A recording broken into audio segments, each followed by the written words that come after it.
Todos los siglos, todas las voces, toda la memoria.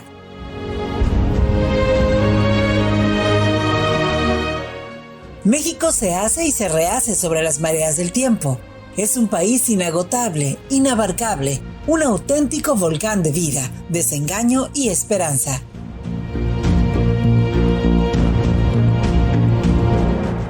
México, historia y leyenda, convoca los testimonios de lo real y lo imaginario, bajo el amparo de la palabra.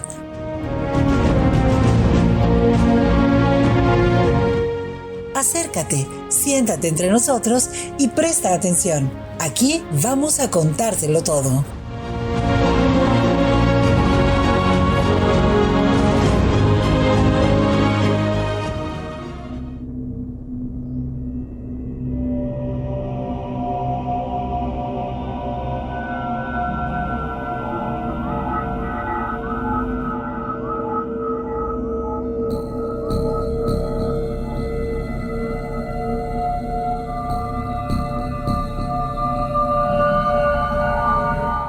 La vida de los migrantes es dura.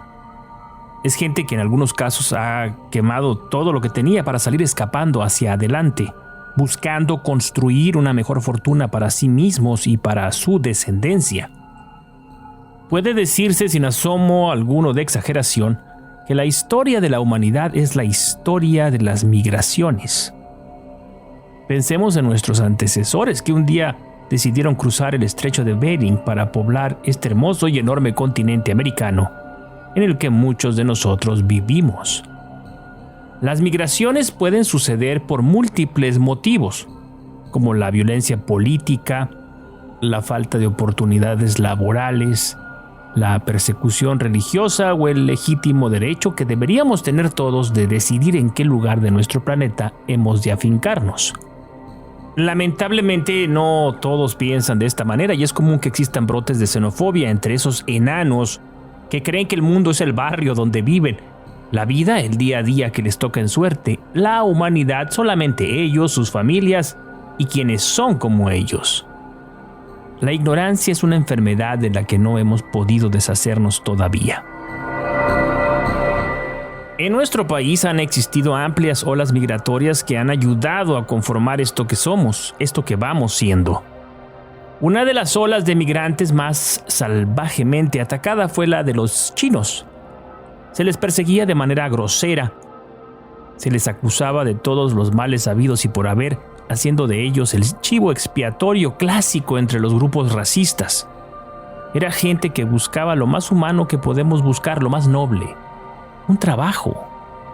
Muchos fueron los que pagaron con su propia vida la osadía de querer trabajar y vivir dignamente.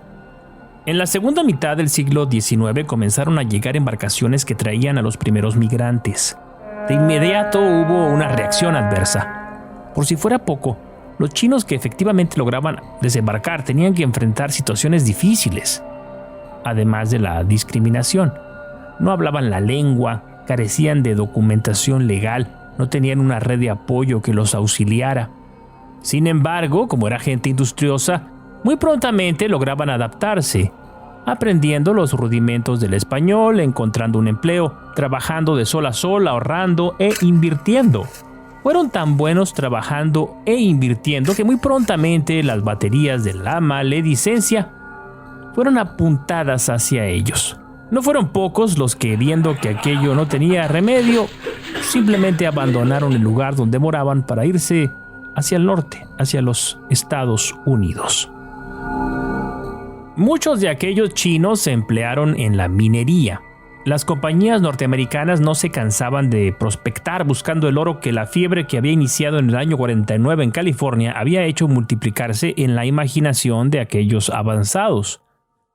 La mano de obra china era muy requerida porque eran parcos, no se quejaban, eran estoicos, vivían frugalmente y siempre cumplían sin chistar con las horas de trabajo que se les endilgaran. Era aquello literalmente una forma de esclavitud. Vivían hacinados y, como era lógico, muy pronto comenzaron a brotar aquí y allá algunas pestilencias que, obviamente, les fueron achacadas a ellos. Una de las regiones de México que recibió más población asiática fue la península de Baja California.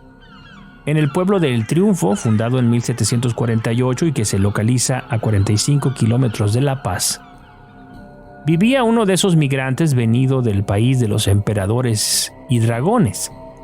Su nombre real no lo conocemos, salvo el nombre que él mismo escogió apenas se apeó de la pesada nao que lo había traído hasta estas tierras. Se hacía llamar Luis y era conocido por la simplicidad de su vida, la nobleza de su espíritu y el ahínco con el que había trabajado siempre. Esto le había ganado la confianza de sus patrones, quienes lo favorecían con pequeños regalos y la reducción de sus tareas.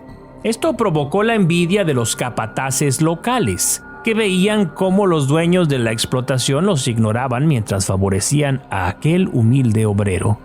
Así fue como dos de ellos, adictos al alcohol y los juegos de azar, comenzaron a planear quitarse de encima a aquel oportunista, como le llamaban. Poco a poco fueron tomándose en serio todo el asunto, así que ya sobrios confirmaron los planes. Robarían un par de lingotes y después acusarían a aquel hombre. En ausencia de los patrones, aquel par de criminales se encargó de denunciar el robo, llamando a la autoridad, dejando por sentado a través de una acta notariada la sustracción del preciado metal, sin que se hubiera utilizado la violencia. El indiciado se defendía con inocencia, con su español quebrado y con un gesto de profunda angustia en su persona, en toda su persona. La autoridad local sospechó de inmediato lo que había sucedido, pero decidió que no valía la pena hacer nada. Total, ¿a quién le importaría lo que le sucediera a aquel pobre desdichado? Se lo llevó al calabozo.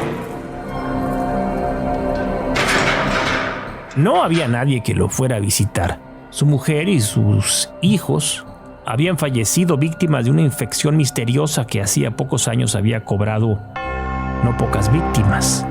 El hombre esperó 2 días a que alguien fuera tan solo a ofrecerle un vaso de agua. Al tercer día, cuando el chino Luis dormía profundamente soñando con los campos de arroz que cultivó siendo niño, escuchó un barullo que lo sacó de su dulce ensoñación y le recordó cuál era su terrible realidad. Era una turba enardecida liderada por aquel par de sujetos miserables que habían convencido a la población local de que lo mejor era hacer justicia con sus propias manos. El solitario gendarme que vigilaba al inocente reo no pudo hacer nada. La multitud entró, lo sacó de los cabellos y lo arrastró hasta un árbol cercano, donde lo ataron con una soga. Le propinaron muchos golpes, le arrojaron muchas pedradas, lo escupieron y le arrojaron estiércol. El chino Luis soportó estoico todo aquello, y acaso nunca como en ese momento pudo comprender el sinsentido del odio que lo había rodeado desde que había llegado a aquel maldito lugar. Lo último que pudo ver en este mundo fue el rostro de los miserables que lo ajusticiaron. Lo ataron de las manos y lo alzaron como a un animal herido. Después, simplemente lo mataron a palos. Cuando ya era cadáver, la multitud, más aburrida que avergonzada, se fue por donde había venido. Uno de aquellos hombres bajó al muerto y después, con un hacha, le cortó las manos. Pensaba mostrárselas a sus patrones cuando volvieran de los Estados Unidos. Tal era la dimensión de su odio y su estupidez. El caso es que semanas después se apersonaron los dueños de la mina y simplemente se encogieron de hombros ante el grotesco espectáculo de las manos putrefactas sobre el escritorio. Lo suyo en aquella región de salvajes no era más que un simple negocio.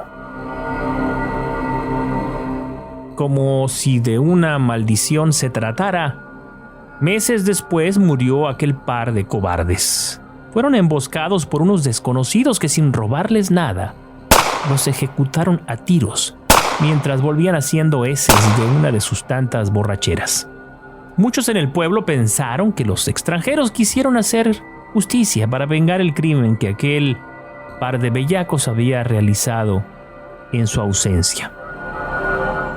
En el Triunfo, que como he dicho así se llama el poblado en el que acontecieron estos lamentables sucesos, se encuentra un panteón llamado el Panteón de los Chinos. Se caracteriza sobre todo por sus tumbas rojas. Muchos de los que ahí permanecen sepultados perecieron víctimas del odio y la explotación a la que suelen ser sometidos los más vulnerables. Es en ese sitio en el que continuamente los visitantes reportan ver huellas de unas manos húmedas que aparecen de la nada sobre aquellas tumbas. Otros hablan de unos llantos lastimosos que parecen escucharse como si salieran de las sepulturas. Todos hablan del hedor a azufre, que no tiene nada de paranormal, sino que es la consecuencia natural de aquellos cuerpos contaminados que muchos años después siguen despidiendo la fetidez de ese elemento utilizado entonces en las minas de oro. Tal era el grado de contaminación en el que se veían forzados a vivir. Ojalá algún día, pues, aquellas tumbas puedan finalmente ser cubiertas por un manto de paz y silencioso respeto.